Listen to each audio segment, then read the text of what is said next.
আসসালামু আলাইকুম ওয়া রাহমাতুল্লাহ। আরবি আরাকান বাংলা নিউজে আপনাদের স্বাগতম। সঙ্গেই থাকছি আমি আয়েশা। আজ 13 এপ্রিল 2025। পাচারকারীদের প্রতিশ্রুতি এবং পালানোর মূল্য।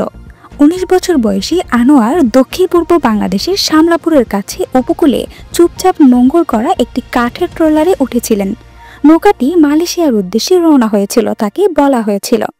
যে ব্যক্তি আনোয়ারকে বুঝাতে চেয়েছিলেন তিনি ছিলেন বিস্তীর্ণ কুতুপালং শরণার্থী শিবিরের ভেতরে বছরের পর বছর ধরে পরিচিত একজন তার চাচার বন্ধু। তিনি বলেছিলেন কুয়ালালামপুরের একটি রেস্তোরাঁয় কাজ থাকবে। আনোয়ার স্মরণ করেন, তিনি বলেছিলেন আমরা 10 দিনের মধ্যে পৌঁছে যাব।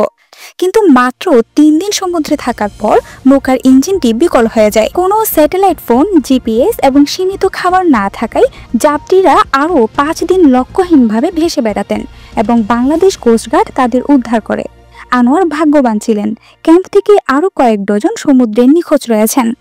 আন্তর্জাতিক অভিবাসন সংস্থা IOM অনুসারে কক্সবাজার এবং এর আশেপাশে পরিচালিত পাচারকারী নেটওয়ার্কগুলি প্রায়শই প্রাক্তন জেলে, দালাল এমনকি বাস্তুচ্যুত রোহিঙ্গাদের দ্বারা গঠিত। তাদের প্রতিশ্রুতির মধ্যে রয়েছে মালয়েশিয়া বা ইন্দোনেশিয়ায় কর্মসংস্থানের সুযোগ থেকে শুরু করে পরিবারের পূর্ণ মিলন এবং নিরাপদ পুনর্বাসন। পাচারকারী নেটওয়ার্কগুলি বিভিন্ন দেশে বিস্তৃত। নিয়োগকারীরা বাংলাদেশের শরণার্থী শিবিরের ভিতরে কাজ করে, বিশেষ করে টেকনাফ এবং উকিয়ায়।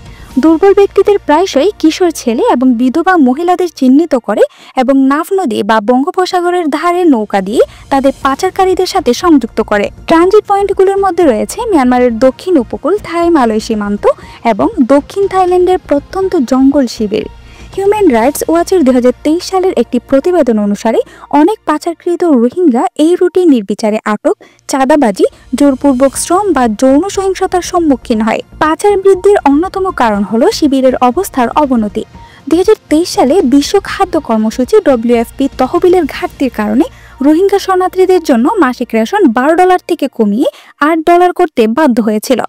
2024 সালের এক ব্রিফিংয়ে UNHCR সতর্ক করে দিয়েছিল যে অব্যাহত তহবিলের ঘাটতি শিবিরগুলোতে নিরাপত্তা ও সুরক্ষার সমস্যাগুলিকে আরও খারাপ করতে পারে, যার মধ্যে অপরাধমূলক নেটওয়ার্কের উত্থানও অন্তর্ভুক্ত।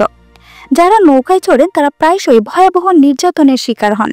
বেঁচে যাওয়া বেশ কয়েকজন বলেছেন যে মালয়েশিয়ায় পৌঁছানোর পরেও তাদের বাধ্যতামূলকভাবে দাসত্ব শ্রমে বাধ্য করা হয়। চোরাচালানের ফি আদায়ের জন্য নিয়োগকর্তারা বেতন আটকে রাখেন।